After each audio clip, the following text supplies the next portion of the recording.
시청자 여러분 안녕하십니까? 6월 20일 윈TV 미주뉴스입니다. 환자의 동의 없이 개인 건강 정보가 중국으로 유출될 우려가 나타났습니다.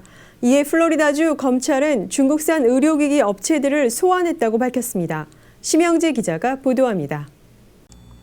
플로리다주 검찰은 미국 병원에서 사용 중인 중국산 환자 모니터가 민감한 의료 정보를 중국으로 전송하고 있다는 의혹과 관련해 마이애미 소재 앱시메드와 중국 본사의 콘택 메디컬 시스템을 소환했다고 밝혔습니다. 검찰은 콘택의 CMS 8000 모델에 중국 대학의 IP 주소로 자동 전송되는 숨겨진 백도어 프로그램이 내장돼 있으며 이는 환자의 동의 없이 개인 건강 정보가 외국으로 유출될 수 있는 중대한 보안 위협이라고 지적했습니다. 미국 사이버보안청과 식품의약청도 이 기기에 대해 이미 보안 취약점을 경고한 바 있었습니다. 해당 장비는 인터넷에 연결될 경우 외부 기관으로 데이터를 전송하고 원격 파일을 실행하거나 장치 소프트웨어를 덮어줄 수 있는 기능이 발견됐으며 병원은 장비의 어떤 소프트웨어가 작동 중인지조차 알 수 없는 상황입니다. 문제의 제조사인 콘택은 중국 허베이성의 항구 도시 황다오에 본사를 두고 있으며 미국 시장을 위한 일리노이주 현지 법인을 운영 중에 있습니다. 플로리다 검찰은 해당 업체들이 제품의 보안 취약점을 숨기고 소비자에게 품질을 보장한 것이 불공정 거래 행위에 해당할 수 있다며 손해배상 및 민사소송 등 법적 대응을 예고했습니다. 검찰은 이 사안을 국가안보와 직결되는 문제로 규정하며 유사한 행위를 벌이는 타사 제품에 대해서도 추가 조사에 착수할 것이라고 밝혔습니다. 윈TV 뉴스 심영재입니다.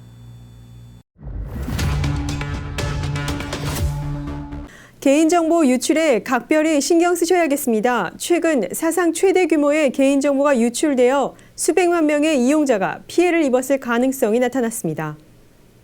사상 최대 규모 중 하나로 평가되는 개인정보 유출 사태로 인해 전 세계 주요 기술 플랫폼 사용자들의 로그인 정보 약 160억 건이 유출된 것으로 나타났습니다. 20일 언론 보도에 따르면 이번 유출은 단순한 과거 정보의 재유통이 아닌 최근 해킹 공격을 통해 수집된 대규모의 실시간 범죄 설계도에 가깝다는 평가입니다. 연구팀은 애플, 구글, 페이스북, 텔레그램, 깃허브 등 이른바 빅테크 기업들의 사용자 계정 정보가 포함된 30개 이상의 데이터셋을 분석한 결과 각 데이터셋에는 수천만 건에서 최대 35억 건에 이르는 로그인 정보가 포함되어 있었다고 밝혔습니다. 특히 일부 데이터는 정부 서비스 계정에까지 접근할 수 있는 정보로 분석돼 우려를 더하고 있습니다. 이번 유출로 인해 수백만 명의 이용자가 피해를 입었을 가능성이 있으며 해당 정보는 현재 다크웹을 통해 판매되고 있는 것으로 전해졌습니다. 이를 확보한 범죄자들은 신원 도용, 금융 사기, 협박 등 다양한 범죄에 악용할 수 있어 각별한 주의가 요구됩니다. 이번 유출에 포함된 데이터의 대부분은 원래 어느 기관이나 기업의 것인지는 아직 명확히 밝혀지지 않았지만 가장 큰 규모의 데이터셋은 포르투갈어권 사용자 정보를 기반으로 한 것으로 확인됐습니다. 다만 연구진은 세계 각지의 사용자 정보가 포함되어 있다고 덧붙였습니다. 사이버 보안 전문가들은 이번 사태를 계기로 비밀번호 보안을 강화할 필요성을 강조하고 있습니다. 보안 강화를 위한 기본 조치로는 비밀번호 관리자 사용, 대소문자, 숫자, 특수문자를 조합한 복잡한 비밀번호 생성, 2단계 인증 활성화 등이 권장됩니다. 특히 조직 단위에서는 주기적인 접근 권한 감사 및 유출 감시가 요구됩니다. 구글 측은 추가적인 보안 조치로 전통적인 비밀번호 방식과 2단계 인증에서 탈피해 생체 인식 기반 패스키 시스템 도입을 권장하고 있습니다. 패스키는 스마트폰 등 신뢰할 수 있는 기기를 통해 지문, 얼굴 인식, 패턴 잠금 등을 이용해 로그인을 진행하는 방식입니다. 스캠사이드 운영자이자 스티브 와이즈먼은 개인정보 보호의 첫걸음은 누구도 믿지 말라는 원칙을 지키는 것이라며 전화, 문자, 이메일 등 어떤 형태의 개인정보 요청에도 항상 의심하고 확인하는 태도가 필요하다고 강조했습니다. 또 다른 관계자는 여러 플랫폼에서 동일한 비밀번호를 사용하는 약한 습관을 반복하고 있다며 하나의 계정이 뚫리면 도미노처럼 다른 계정까지 무너질 수 있다고 경고했습니다. 사이버뉴스는 이번 유출에 대한 조사를 계속 진행 중이며 사용자들에게 즉시 모든 비밀번호를 변경하고 보다 강력한 인증 수단으로 전환할 것을 권고하고 있습니다. 캘리포니아에 사는 한 남성이 이웃 부부를 살해하고 시신을 절단해 자택 벙커에 유기한 혐의로 체포됐습니다. 윤현주 기자가 전합니다. 캘리포니아 레드랜지의 누디스트 마을에서 충격적인 살인 사건이 벌어졌습니다. 62세 남성 마이클 스파크스가 이웃 부부를 살해하고 시신을 자택 벙커에 숨긴 혐의로 체포됐습니다. 경찰에 따르면 스파크스는 이웃이 건넨 $1짜리 핫도그를 모욕으로 받아들여 범행을 저지른 것으로 알려졌습니다. 피해자는 79세 데니엘 메나드 씨와 73세 부인 스테파니 씨로 지난해 8월 실종된 뒤 닷새 만에 숨진 채 발견됐습니다. 현장에서는 망치와 갈퀴, 괭이 등이 사용된 흔적이 있었고 시신은 비닐봉지에 담긴 채 벙커에 유기돼 있었습니다.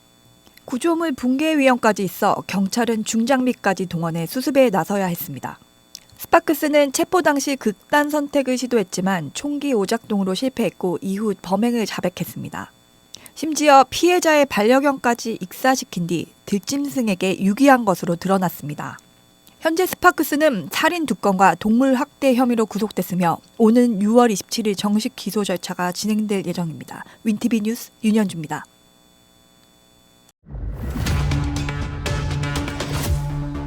AI의 일자리 대체가 현실화되는 것일까요? 마이크로소프트는 또 수천 명의 구조조정 계획을 발표했습니다. 심영재 기자의 보도입니다. 마이크로소프트가 수천 명에 달하는 대규모 추가 감원을 준비하고 있다고 블룸버그 통신이 18일 보도했습니다. 소식통은 MS가 내달 초 구조조정 계획을 발표할 가능성이 크며 이번 감원 대상은 주로 영업 부문이지만 영업팀만 영향을 받는 것은 아니라고 밝혔습니다. 이번 구조조정은 지난 5월 단행된 6,000명에서 7,000명 감원에 이어 2달 만입니다. 당시 MS는 급변하는 시장 환경에서 성공하기 위해 필요한 조직 개편을 계속 진행 중이라며 전체 인력의 3%를 감원할 것이라고 밝힌 바 있습니다.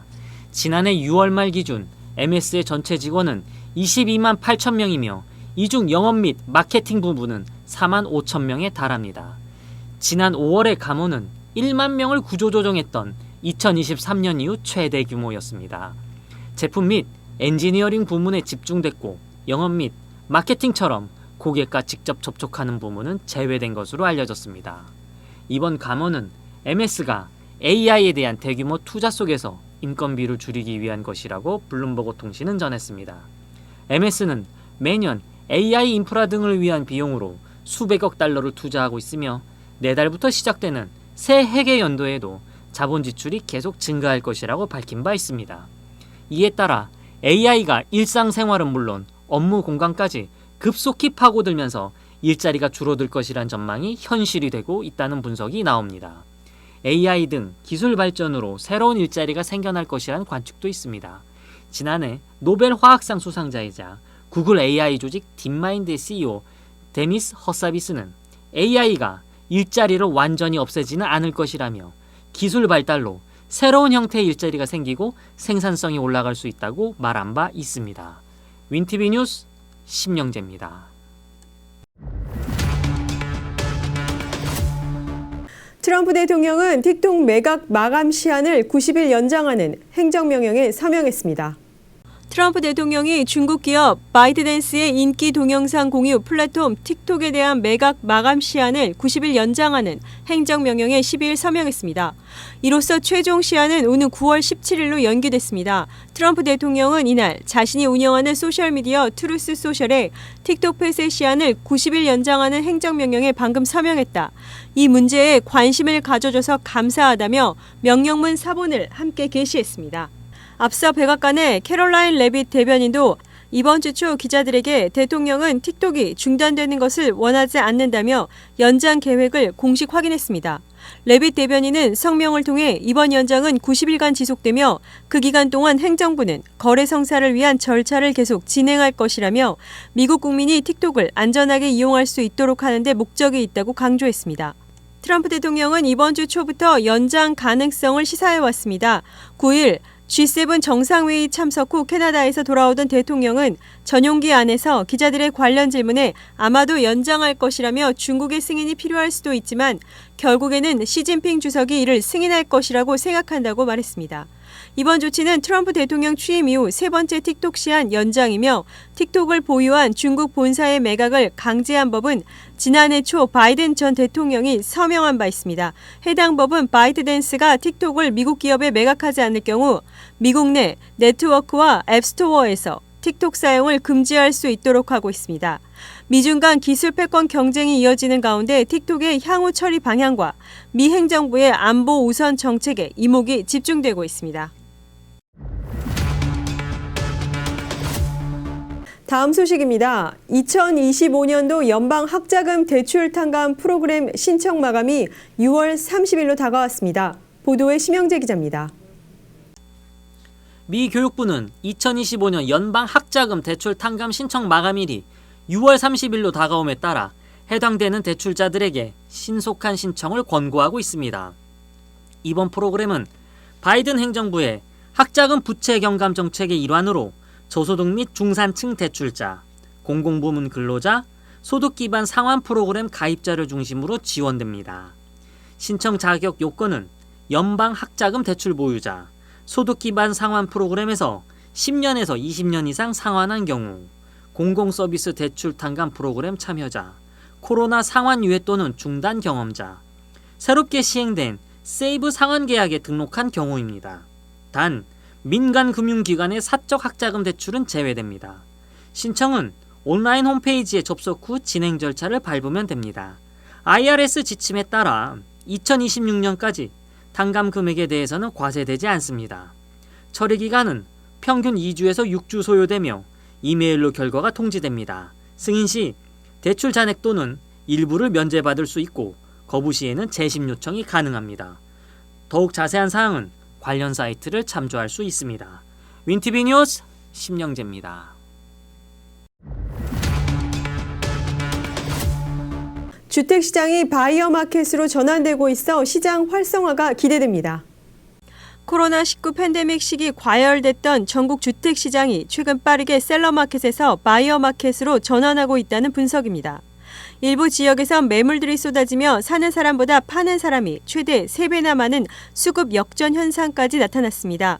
부동산 전문 매체 레드핀에 따르면 지난 4월 한 달간 미 전역에서 매물로 나온 주택 수는 구매 수요보다 50만 채가 더 많았습니다. 이는 2013년 이후 최대 공급 초과 현상입니다. 레드핀은 주택시장에서 집을 팔려고 하는 셀러가 190만 명으로 구입하려는 바이어 150만 명보다 34% 많다고 분석했습니다. 이는 셀러 수가 바이어에 비해 6.5% 많았던 지난해에 비해 27.5%포인트나 증가한 것으로 역대 최고치입니다. 부동산 업계에서는 셀러가 바이어 대비 10% 이상 많을 때 바이어 마켓, 반대의 경우 셀러 마켓으로 해석합니다. 지역별로는 전국 주요 50개 대도시 중 30개 지역이 바이어 마켓으로 돌아섰습니다. 지구온난화 마지노선이 단 3년 남았다는 과학자들의 경고가 나왔습니다. 지금과 같은 이산화탄소 배출량으로는 3년 뒤에 국제사회가 기후 재앙을 막기 위해 약속한 마지노선을 넘어설 것이라는 과학자들의 경고가 나왔습니다. 기후변화에 관한 정부 간 협의체 보고서의 저자 등 과학자 60여 명이 모인 글로벌 연구 프로젝트 지구기후변화 지표는 이 같은 분석 결과를 19일 국제학술지 지구시스템과학 데이터에 발표했습니다. IGCC는 2023년부터 IPCC 제6차 평가 보고서 이후의 변화를 반영한 기후변화 지표를 매년 한 차례 발표합니다. IPCC 보고서 발표 주기인 5년간 생길 수 있는 정보 격차를 해소하기 위한 것으로 올해는 세 번째 보고서입니다. 195개국은 2015년 파리 기후변화 협정을 통해 산업화 이전 대비 지구 평균 기온 상승폭을 장기적으로 1.5도 이내로 유지하기로 목표로 정한 바 있습니다. 그러나 2025년 초 기준 50%의 확률로 이 1.5도 목표를 달성할 수 있는 전 세계 탄소 예산은 1,300억 톤 CO2밖에 남지 않았다는 게 이번 보고서의 요지입니다. 탄소 예산은 지구 평균 온도 상승폭을 일정 수준으로 제한하기 위한 잔여탄소 배출 허용량을 뜻합니다. 2021년 발표된 IPCC 제6차 평가 보고서에서 같은 조건으로 추산한 5천억 톤 CO2에 비하면 크게 줄어든 것입니다. 전 세계 온실가스 배출량이 지금처럼 연간 약 400억 톤의 최고치를 유지한다면 3년 정도면 탄소 예산이 고갈될 것으로 추산됩니다. 로컬 뉴스입니다. 시카고 스카이라인에 고층 빌딩 2동이 추가될 예정입니다.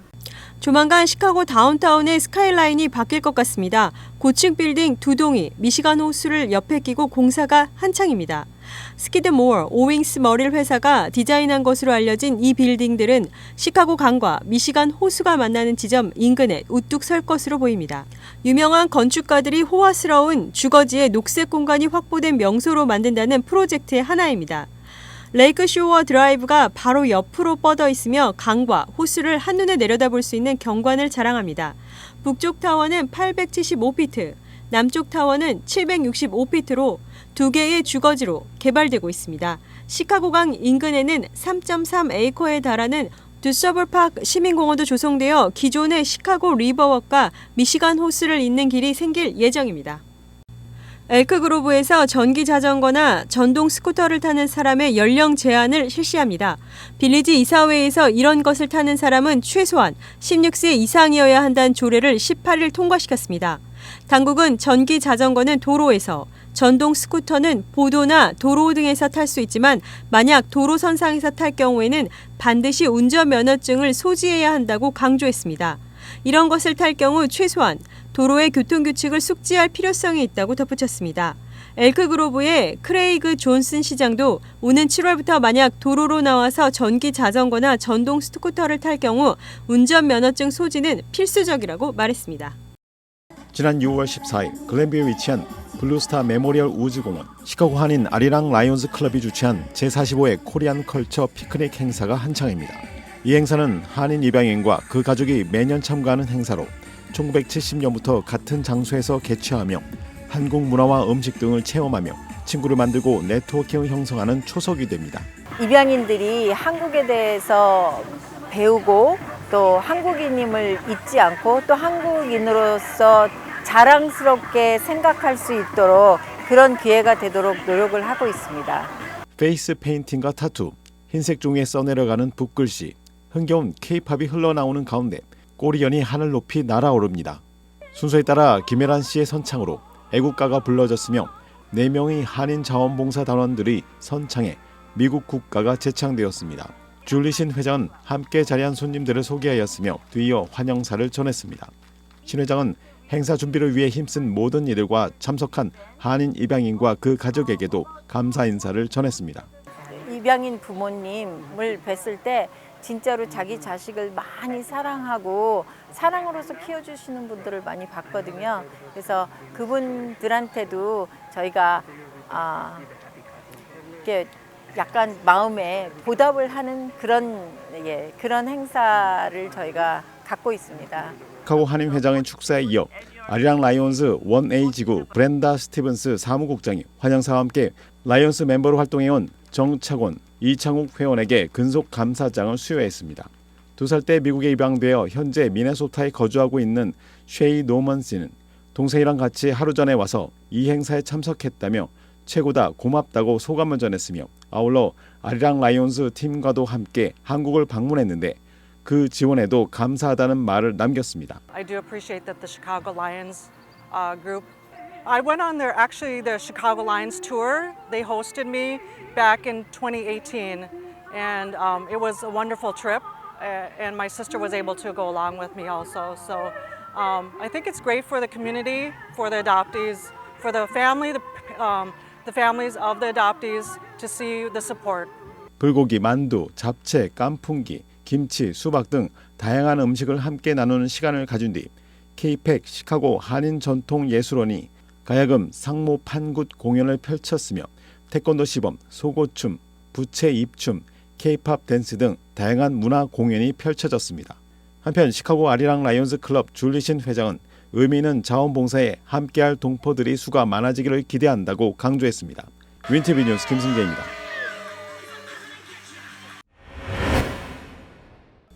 지난 14일 미국 최초의 코리아타운 파차파 캠프 전시 오프닝 및 장태환 교수 특별 강연회가 시카고 한인문화원 비스코홀에서 열렸습니다. 파차파 캠프 전시회는 UC 리버사이드 대학의 김영욱 한국학센터에서 기획됐으며 멜론 파운데이션의 후원을 받아 미주 순회 전시 프로젝트의 일환으로 시카고에는 지난 6월 7일부터 7월 5일까지 이어지고 있습니다. 장태한 교수는 14일 가진 강연회에서 파차파 캠프는 1905년경 독립운동가인 도산 안창호 선생이 캘리포니아 리버사이드에 조성한 미국 최초의 코리아 타운으로 미주 한인 공동체 형성의 상징적인 출발점이라고 설명했습니다. 파차파 캠프는 1905년부터 1913년까지 가장 활발히 운영되었으며 1918년까지 유지됐습니다. 한편 시카고 한인문화원은 내달 5일까지 전시회가 이어진다며 많은 관람을 당부했습니다. 뉴스를 마칩니다. 시청해주신 여러분 고맙습니다. 채널 24.5 윈TV 시카고. 윈TV는 공중파 채널 24.5를 통해 매일 24시간 방송하는 미 중서부 최대 한인 방송국이며 시카고 한국일보도 함께 경영하는 종합 미디어 그룹입니다. 저희 유튜브 채널 윈TV 시카고의 성장을 위해 구독과 좋아요를 눌러주세요.